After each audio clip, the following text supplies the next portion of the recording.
Welcome to our channel. Srivalli తండ్రి ఇడ్లీలో అమ్ముకునే వ్యక్తి అని నర్మదా ప్రేమలు చెప్పడంతో శ్రీవల్లిని చెంపదెబ్బ కొట్టి షాక్ ఇచ్చిన చందు. అసలు ఇదంతా ఎలా జరిగిందో ఏంటో ఇప్పుడైతే తెలుసుకుందాం. ఈ వీడియోని చివరి వరకు స్కిప్ చేయకుండా చూసేయండి. ఇక వీడియోలోకి వెళితే గనక ఇక ప్రేమ అయితే తను అనుకున్నట్లుగానే ఎలా అయినా సరే ధీరజ్కి హెల్ప్ చేయాలి. అత్తయ్య మావయ్య ఎన్ని రకాలుగా నన్ను కోప్పడినా కూడా తప్పలేదు, ఎందుకంటే నేను ధీరజ్కి అండగా నిలబడాలి. తను నా కోసం ఎంతో చేస్తున్నాడు. అలాంటి మనిషికి నేను తనకి అండగా నిలబడకపోతే అస్సలు అర్థమే ఉండదు అని చెప్పేసి మళ్ళీ డాన్స్ క్లాసులు చెప్పడానికి ట్యూషన్కి వెళ్ళిన తర్వాత ఇంకా అలా డాన్స్ నేర్పిస్తూ ఉండగా మరో పక్క ఇంకా శ్రీవల్లికి చందుకి 10 లక్షల గురించి గొడవ అవుతూ ఉంటుంది. అసలు మీ పేరెంట్స్ ఏం చెప్పారు? ఆ మాత్రం కూడా బుద్ధి జ్ఞానం లేదా? ఆ మాత్రం నేను 10 లక్షలు తీసుకొచ్చి ఇస్తే మీరు ఇలా ఎలా ప్రవర్తిస్తున్నారో నాకు అర్థం కావట్లేదు అని చెప్పి శ్రీవల్లితో గొడవ పడుతూ ఉంటాడు చందు. అయితే ఏంటి బా నువ్వు కూడా అలాగే అంటావు?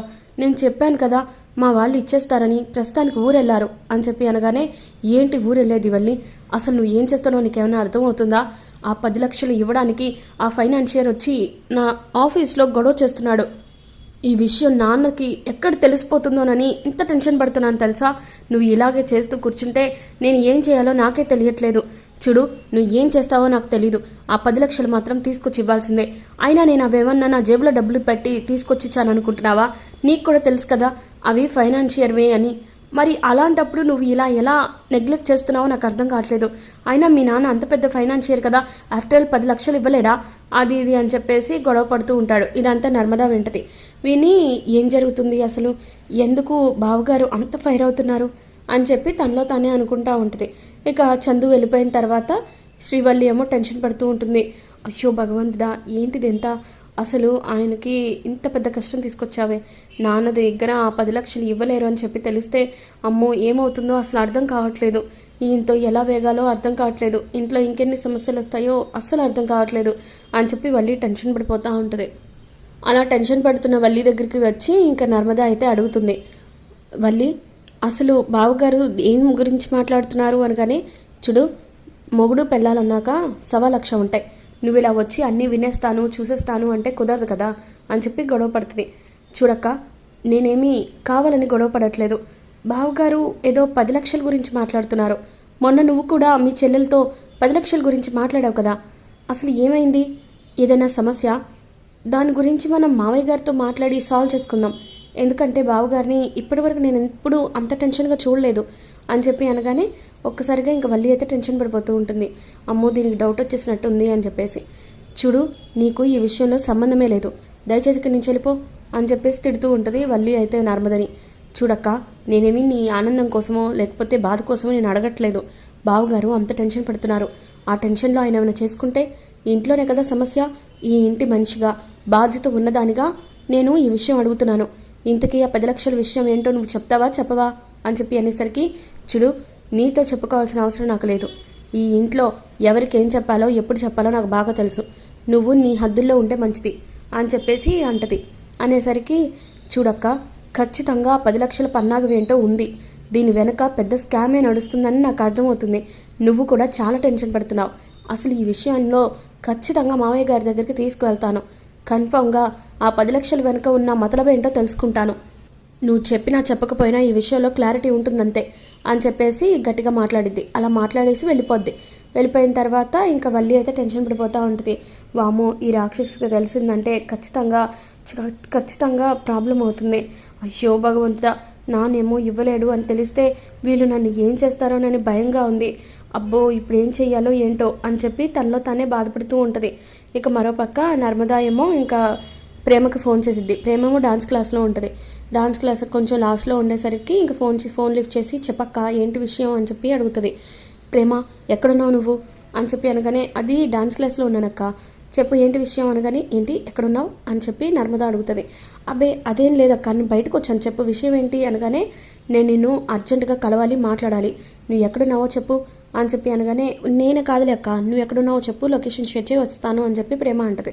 సరే అని చెప్పి లొకేషన్ షేర్ చేసిద్ది. వెయిట్ చేస్తూ ఉంటుంది నర్మదా ఓ ప్లేస్లో. ఇక ప్రేమ వస్తుంది. వచ్చి ఏంటక్క అర్జెంటుగా రమ్మన్నావు, ఏమైనా ప్రాబ్లమా అనగానే, అవును వల్లి అక్క వాళ్ళ నాన్నగారు ఏం చేస్తారని చెప్పింది, పెద్ద ఫైనాన్షియర్ అని చెప్పింది కదా, ఆయన కూడా పెద్దగా ఫైనాన్షియర్ అని బిల్డప్ ఇస్తూ తిరుగుతున్నాడు కదా, కానీ ఆయన ఇడ్లీ బండి అమ్ముకుంటున్నాడు. నేను కళ్ళారా చూశాను. ఒకరోజు నేను చూసినప్పుడు ఆయన ఇడ్లీలు అమ్ముకుంటూ కనిపించాడు. అప్పుడు మా ఆయన ఇంకా బండి మీద ఆపకుండా తీసుకెళ్ళిపోయాడు. నన్ను చూడగానే ఆయన దాక్కున్నారు కూడా. అసలు నాకు అప్పుడే డౌట్ వచ్చింది. కానీ ఆ వెంటనే ఇంటికి వెళ్ళంగానే అక్కడ ఆయన ఉన్నాడు. అసలు ఏం జరుగుతుందో అర్థం కాలేదు. ఒకే ప్లేస్లో ఈయన ఉండడం, ఇంకా ఇంట్లోనూ అదే మనిషి ఉండడం ఎలా పాసిబులో నాకు అర్థం కావట్లేదు ప్రేమ అని చెప్పి అనగానే, ఏం మాట్లాడుతున్నావు అక్క? వల్లి అక్క వాళ్ళ నాన్నగారు పెద్ద ఫైనాన్షియర్ కదా, అదే కదా ఇంట్లో చెప్పుకుంటూ వచ్చింది అని చెప్పి అనగానే, అదే కదా, అలా చెప్పే మావయ్య గారిని మోసం చేస్తున్నారు. ఇదంతా పెద్ద స్కామ్. నువ్వు నాతో పాటు రా చెప్తాను అని చెప్పి ప్రేమను తీసుకుని వెళ్తుంది నర్మద. ఇక అలా ఒక చెట్టు దగ్గరికి తీసుకెళ్ళంగానే అక్కడ ఆనందరావు ఏమో ఇక ఇడ్లీలు అమ్ముకుంటూ ఉంటే, చూసావుగా, ఇప్పటికన్నా నేను చెప్పింది నిజమని నువ్వు నమ్ముతావా అని చెప్పి అనగానే, అమ్మో అక్క, ఎంత పెద్ద మోసం చేశారక్క. ఇంట్లో వాళ్ళందరినీ వల్లి అక్కతో పాటు ఈయన కూడా మోసం చేస్తూ వచ్చాడా, చెప్తాను పదా అని చెప్పేసి ఇద్దరు వెళ్తారు. వెళ్ళిన తర్వాత నర్మదా, బాబాయ్ 2 ప్లేట్లు ఇడ్లీ ఇవ్వను కానీ, ఇస్తున్నానమ్మా, కారపొడేసి ఇస్తాను, చాలా బాగుంటుంది అని చెప్పేసి తిరిగి చూసేసరికి ఒక్కసారిగా ఇంకా షాక్ అయిపోతాడు. మీరా అనగానే, మీ బండారం ఇప్పుడే బయటపడతాను అని చెప్పి అనగానే పారిపోయిన తర్వాత, ఈ విషయం ఇంత తేలిగ్గా వదిలిపెట్టకూడదు ప్రేమ, మనం ఈ విషయం ఎలా అయినా సరే ఈరోజు మావయ్య గారు వాళ్ళకి చెప్పి తీరాల్సిందే అని చెప్పేసి ఇంటికి వెళ్తారు. ఈ లోపేమో నైట్ అయిపోద్ది. ఇంకా డిన్నర్ చేస్తూ ఉంటారు.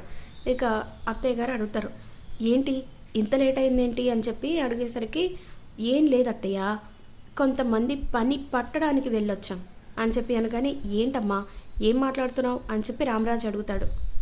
ఏం లేదు మావయ్య, మనం అనుకుంటున్నట్లుగా వల్లి అక్క వాళ్ళ నాన్నగారు పెద్ద ఫైనాన్షియర్ ఏం కాదు, ఆయన సైకిల్ మీద ఇడ్లీలు అమ్ముకుంటున్నారు అని చెప్పి అనగానే ఒక్కసారిగా అందరూ షాక్ అయిపోతారు.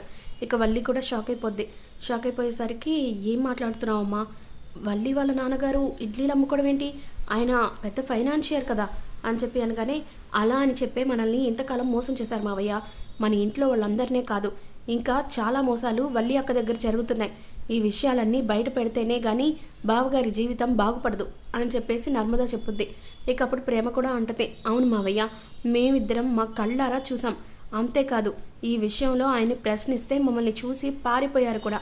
అందుకే ఈరోజు ఈ విషయం ఇంట్లో ఎలా అయినా సరే చెప్పాలని ఇప్పటిదాకా వెయిట్ చేసి వచ్చాం అని చెప్పి అనగానే ఇక అందరూ ఒక్కసారిగా షాక్ అయిపోతారు. ఇక చందు కూడా చాలా షాక్ అయిపోతాడు.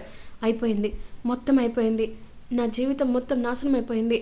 10 లక్షల రూపాయల వరకు నేను ఎక్కడి నుంచి తీసుకొచ్చి కట్టను.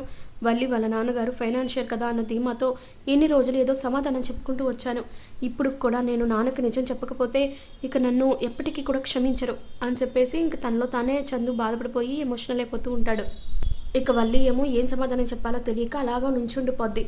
ఏంటమ్మా శ్రీవల్లి ఇది, ఏం మాట్లాడుతున్నారు వాళ్ళు చెప్పేది నిజమా అనగానే, అది మామయ్య, అది వాళ్ళు చెప్పేది అనగానే, ఇక చాలు ఆపమ్మా, నువ్వు ఇలా నీళ్లు నవ్వులుతున్నావు అంటేనే నాకు విషయం అర్థమవుతుంది. మీ నాన్న ఇడ్లీలు అమ్ముకునేవాడని తెలిసి నువ్వు నన్ను ఇంత మోసం చేస్తావా? నువ్వు పెద్ద ఫైనాన్షియర్ అని చెప్పి ఇంట్లో బిల్డప్లు ఇస్తావా?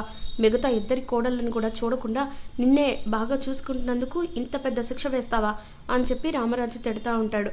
ఇక అలాగే చందు అయితే, నాన్నగారు మీకు ఒక విషయం చెప్పాలి అని చెప్పి అనగానే, ఏంట్రా, ఇంకేం దాచారా మీరు, నా ప్రాణాల మీదకు తీసుకొస్తున్నారు మీరు అని చెప్పి బాగా ఎమోషనల్ అయిపోతూ ఉంటాడు. నన్ను క్షమించండి నాన్న అని చెప్పేసి కాళ్ళ మీద పడతాడు. కాళ్ళ మీద పడి, నేను తప్పు చేశాను, వీళ్ళ నాన్న పెద్ద ఫైనాన్షియర్ అని తెలిసి నేను మా ఆఫీస్లో ఒక ఫైనాన్షియర్ దగ్గర 10 లక్షల రూపాయలు అప్పు తీసుకొని మరీ ఇచ్చాను. 10 రూపాయలు వడ్డీకి నేను పే చేస్తున్నాను నాన్న అని చెప్పి అనేసరికి ఒక్కసారిగా రామరాజు అయితే ఇంకా షాక్ అయిపోతాడు. ఇక వల్లి కూడా షాక్ అయిపోద్ది నిజం చెప్పేసినందుకు. ఇక ఈ విషయంలో నేను తనని క్షమించే ప్రసక్తే లేదు నాన్న, నన్ను క్షమించండి. ఈ విషయం ఎప్పటికైనా చెప్పకపోతే నేను చాలా పెద్ద తప్పు చేసిన వాడిని అవుతాను. మీ దగ్గర ఇంకెప్పుడు కూడా నేను తలెత్తుకుని తిరగలేను అని చెప్పేసి ఎమోషనల్ అయిపోయి ఇంకా కాళ్ళ మీద నుంచి లేచి వల్లి దగ్గరికి వెళ్ళి, నువ్వు నన్ను ఇంత మోసం చేస్తావని అస్సలు అనుకోలేదు, నీకు అన్ని నిజాలు తెలిసినా కూడా ఇంతలాగా మోసం చేసావా అని చెప్పేసి ఇంకా చెంప మీద లాగిపెట్టి కొడతాడు ఇంకా చందు అయితే. దాంతో ఇంకా వల్లి ఒక్కసారిగా షాక్ అయిపోతుంది. ఇక నర్మదా వాళ్ళు కూడా కొంచెం కంగారు పడతారు. ఎందుకంటే మామూలుగా దండిస్తారు అనుకుంటారు కానీ ఇక కొడతారు అనుకోలేదు. అసలు నువ్వు నా కళ్ళ ముందే కనిపించకు, నీ వల్ల నేను చాలా మోసపోయాను, చాలా నష్టపోయాను.